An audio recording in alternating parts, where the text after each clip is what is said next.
안녕하세요. 오늘은 7월 19일 사도행전 19장을 같이 상고하겠습니다.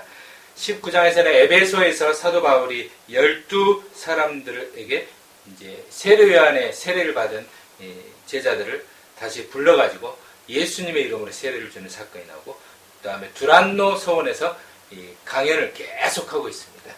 강론을 하는 거죠. 그리고 나서 이제 바울이 전한 예수님의 이름이 그 지역에, 에베소 지역에 이렇게 쫙 퍼진 겁니다. 아시아 지역에. 소문이 나버린 겁니다. 어마어마한. 지금으로 말하면 이제, 그 핫 이슈가 된 거죠. 유명하니까요. 그 신령한 것으로 유명했습니다. 그래서 바울을 만나고 싶어 했고, 바울의 손수건, 옷, 그것만 가져가가지고 예수의 이름으로 나라 하면 귀신이 막 떠나가 버린 거예요. 그 당시에. 그리고 나서 이제 분서갱유 사건이 일어납니다. 이 진시황제 때는 진시황제가 그 권력을 유지하기 위해서 분서갱유 사건을 일으키잖아요. 분서갱유, 분서갱유, 경유 아니죠. 분서갱유 발음이 안 돼요, 저는 잘. 분서갱유, 갱유. 그 분서 책을 불태우고 갱유, 유생들을 파묻어 버렸어요. 근데 여기서는 이제 권력 유지하기 위해서 그렇게 해버렸거든요. 언론인들을 갖다가 이렇게 탄압하는 것이 분서갱유예요. 책 못 쓰게 하고. 근데 여기는 자발적인 분서갱유 사건이 일어납니다. 마술사들이, 거짓 선지자들이 바울 때문에 겁을 먹어가지고 거짓 마술책들을 다 태워버려요. 그러니까 오직 말씀만 살아남고요. 이 세상 이 책들은 말씀에 의해서 그냥 싹 사라져요. 결국에는요. 이것만 남아요. 이것만. 그러니까 제가 말씀이 계속 있잖아요. 그 다음에 이제 분서갱유 사건이 일어나고, 이제 이 지역에 이 아뎀이라는 여신을 이제 섬기는 지역이 있거든요. 여기가 굉장히 어떤 그 종교적인 지역이었어요. 우리나라로 말하면 이제 종묘. 이 종묘가 이제 이 서당이 있잖아요. 제사를 지내는, 왕실묘, 제사를 지내는 곳이거든요. 그래서 여기도 이제 아데미 신전을 갖다 제사 지내는 곳이었는데, 여기 사람들이 이 바울이 전하는 이 강론 때문에 우상이 안 팔려요.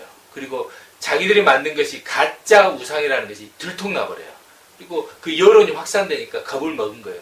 그래서 돈벌이도 안 되고, 안 팔리고, 그리고 이제 자기들 것이 브랜드에서 밀려버린 거예요. 진짜 보이지 않는 하나님의 신의 예수님은 이 귀신을 물리치는데, 이 우상은, 그러니까 우상의 부적을 갖다 붙이면 병이 낫는다는데 병이 더 생겨버리거든요. 마치 이제 이 불상처럼, 어떤 무당처럼. 무당이 옛날에는 굉장히 존중받는, 대우받는 직업이었잖아요. 근데 요즘은 무당들은 그렇게 대우를 못 받잖아요.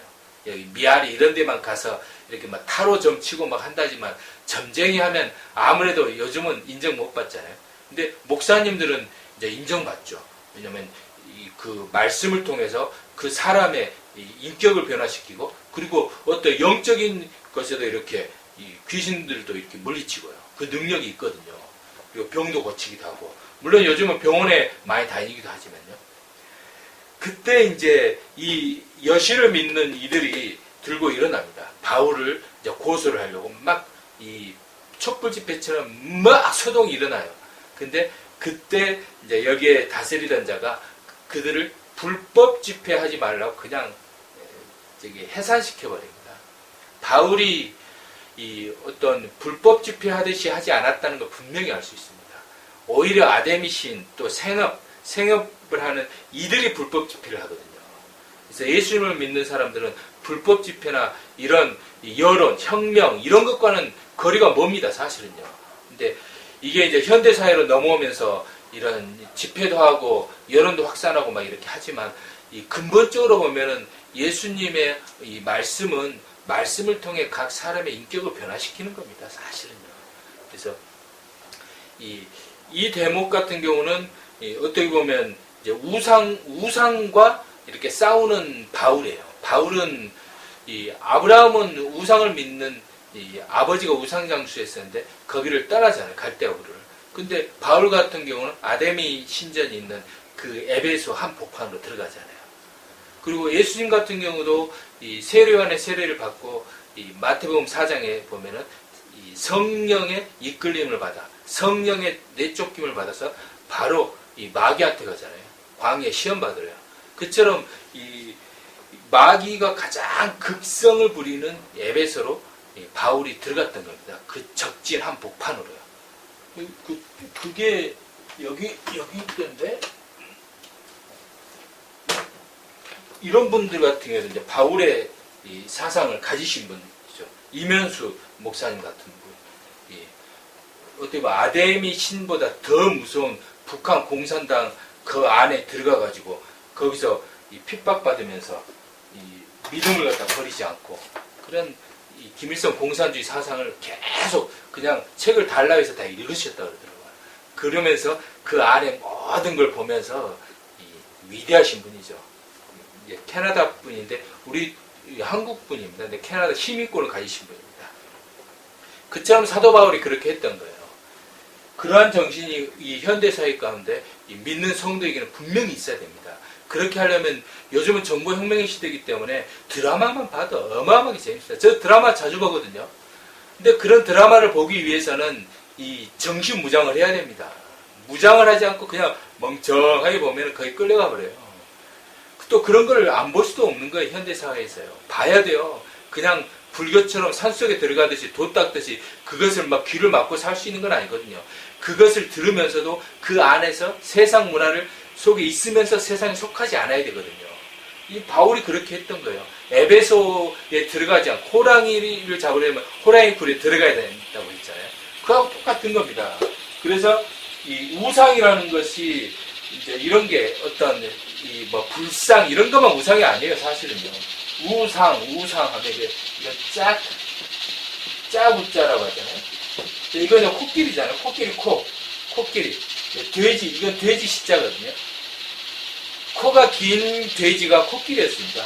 그래서 이제 사람 인자, 이 코끼리의 형상을 이제 사람들이 생각했다는 거고, 이건 짜구자입니다. 이것은 이제 원숭이, 여기는 이제 온숭이 우자라고 그러거든요. 온숭이. 그래서 이 원숭이는 사람하고 많이 닮아 있잖아요. 그죠? 이 원숭이처럼 닮아 있는 사람의 형상, 그게 이제 우상이에요. 이게 조각상을 말하는 겁니다. 옛날에 사람을 본뜬 조각상들, 요즘도 옛날 그 돌상 같은 게 많이 만들어 있잖아요. 그래서 그걸 짝우라고 했던 거예요. 왜냐면 그 자신이 가장 사랑하는 형상을 늘 조각을 하고 싶어 하는 거거든요. 옛날 사람들 나무로 조각하기도 하고 돌로 조각하기도 하잖아요. 이 짜구짜가 이제 이 배우자 이렇게 하면 배우자예요. 배우자.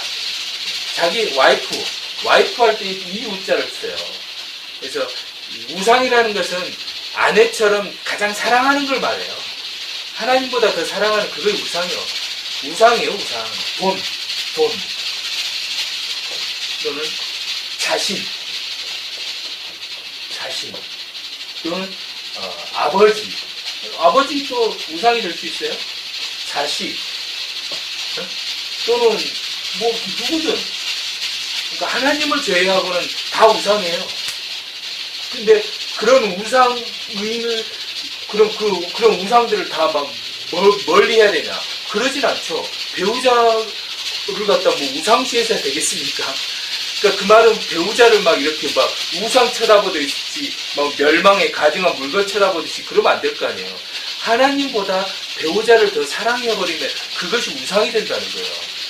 그래갖고 이 가정이 완전히 멸망당하고 실업자가 된 사람이 아담이잖아요. 아담이 실업자 됐잖아요.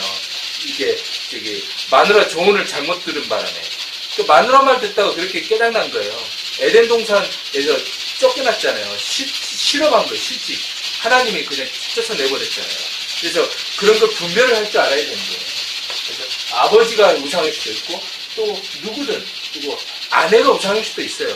아내 말, 삼손 같은 경우도 자기 아내 말을 갖다가 아내를 너무 믿다 보니까 그런 것이 자기 뭔가 인생이 꼬여버렸잖아요.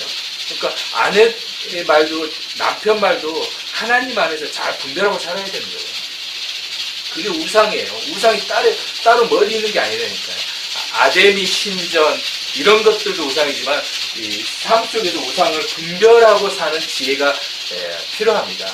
그래서 예수님도 그렇고 아브라함도 그렇고 그리고 엘리야도 그렇고 그 시대에 이제 우상들과 싸웠는데 우리는 이 현대 사회에서 우리 삶 속에 우리의 옆에 있는 주변에 있는 우상 그리고 자기 자신이 우상일 수 있어요.